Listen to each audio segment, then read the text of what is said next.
You can always recognize the first timers because they're too secretive, and you can always recognize the experienced ones because they don't care. Once you've done these a few times, you realize how much execution difficulty and risk there is, and how hard it is to get people to listen to you and believe you.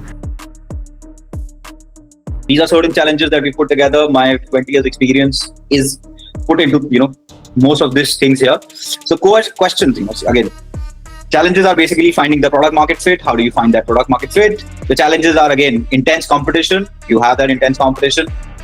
You're gaining customer trust. How do you constantly gain customer trust? Because eventually you're starting to build a product, you build it, you go to the customer, people need to like it.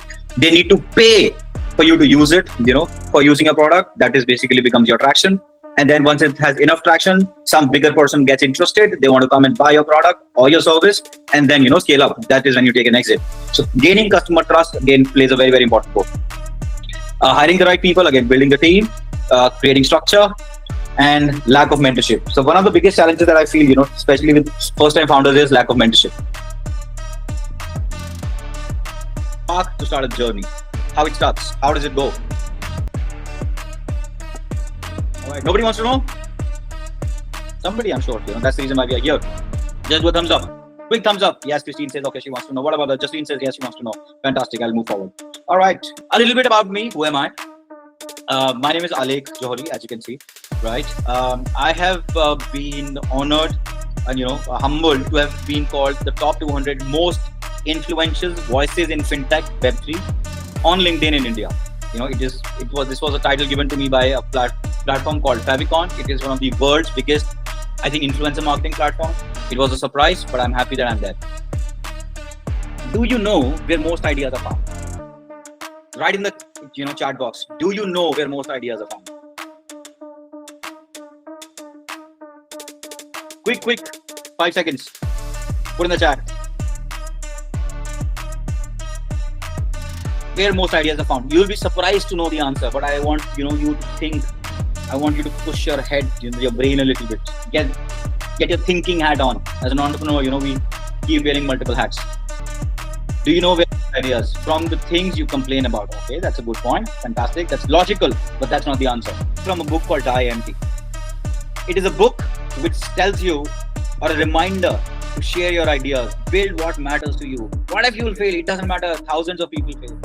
You will be surprised to know big companies like Amazon, like Google, they fail. Apple fail. Microsoft fails. I'm going to give you an example. There is search for Google Graveyard. Right? Similarly, there is something for Microsoft and others also. Search for Google Graveyard. Look for, save. Remember this name or, note it down somewhere. It talks about all the projects that Google started, but which never worked, which were never successful. Think about it. If companies like Google and Amazon, they big companies and create ideas which can fail, who are you and me? So the idea is share your ideas, do something about it. Okay. Now, are you wondering where to start? Any one of you wondering where to start? Or all of you? Share. This is a very, very, I know we're meeting for the first time, but it's a very, very close and open, like a cohesive unit or a good community. So you can be transparent here, the way I've been. Are you wondering where to start? You have ideas, you have thought processes, but don't know what to do about it. The first step in any journey, and it could be anything, building a physical product, hardware product, software product. Like I said, this is science, The journey is the same. So the first step, the first step is ask the right questions. Ask the right questions to us, to yourself, to others. Ask the right questions.